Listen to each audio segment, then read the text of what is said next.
I'm delighted to be here. I'm delighted to be anywhere, actually, but I got to tell a few stories.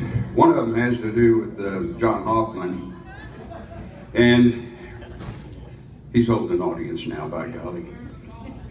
Last night, like many of you, can't see you over there. Like many of you, were catching up, doing reality checks with people you hadn't seen in a while. And John and I were doing the same thing.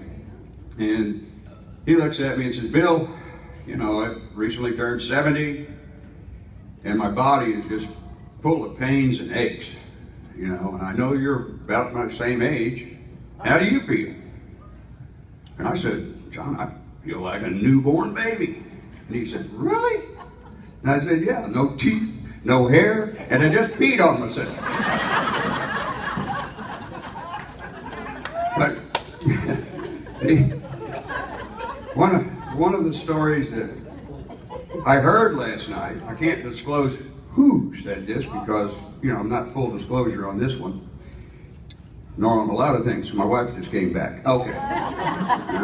Anyway, it had to do with this boss who walked into the office one morning and he didn't know that his zipper was down and his fly area was totally open.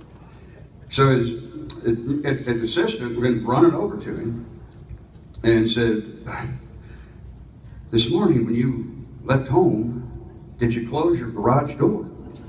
And he goes, I'm sure I closed the garage door. And he walks off into his office, puzzled over the question. So he was going through his paperwork, making sure everything was done right, and all of a sudden he noticed that his fly was open. So he zips it up real quick, and all of a sudden he understood what his assistant was trying to tell him, you know, about his garage door. So later that morning, he was headed out for a cup of coffee, and he paused at her desk and said, when my garage door was open, did you notice that Jaguar parked inside? And she smiled and said, no, what I saw was an old minivan with 2 flat tires. Yeah. But those of you that know David Patrick, Dave who? I can't drop the name again, sorry. Full disclosure, but David Patrick, he, you know, we're staying at his home as a guest, so I have to be kind to him. But he, when we got in, Vicki and I got in Thursday night, you know, Thursday afternoon, and he said, you know, I just bought a couple of new hearing aids. And I said, really? And he said, yeah, they're $6,000. And I was like, my eyes got big. I didn't know they cost that much. And he said, they're state of the art, and they're just perfect. And I said, really? What kind is it? He says, 730.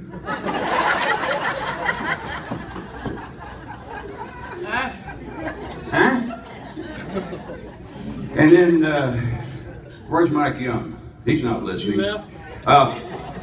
You know, Mike, he had he went to the doctor to have a physical a couple of weeks ago, and he and I were talking about it.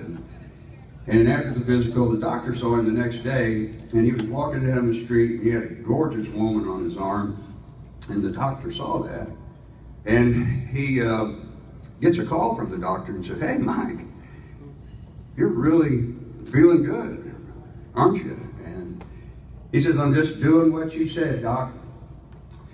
I found me a hot mama, and I'm being cheerful. And I said, the doc said, no, I didn't say that. I said, you had a heart murmur, and to be careful. That's correct. That's 100%. I'm not going to tell you what. That's right. Exactly. But I'm supposed to say a few words. Where's Marilyn?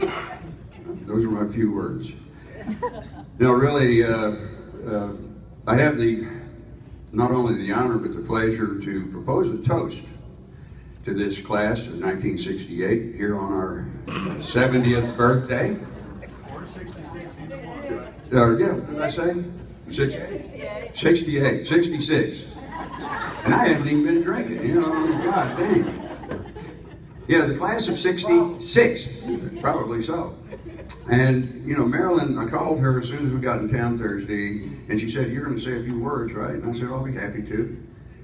And, you know, it made me pause and think, you know, what could I give this group, our classmates, to hopefully repay them for all the things that they have given and done for me over the past 52 years. Or 50 if it's the class of 68, I'll change it up, it's 52 years. And, you know, I kind of said, well, the best thing we could do is, you know, to repay the class would be to, you know, be able to try to pay back the love and the friendship and all the work that was done for us by them. And it was once said that gifts are but tokens of apology for the lack of love, and that the only true gift is part of oneself. So that brings me to, you know, a toast to you all about the true gift, which is, you know, unadulterated and just unending love. A lot of things are, you know, wrong in the world as compared to 52 years ago. There's a lot of hate, a lot of things going on that we weren't used to at that time. And it's time to really, you know, come together and try to repay each other with the same type of love that we received over the years that we were together in high school and times like that. And we can do that. So with the thought in mind, I would like to propose a toast of true gift of, you know, the true gift of love. And we have to remember that each of us is a blessing to many people around us. Each of you are the rock to others, and you're a joy to many. So my toast is for us to keep smiling, keep a happy and healthy heart, and to make sure that we give the true gift of love every day. So here's to you, the class of 1966. Thank you very much. Hear, hear.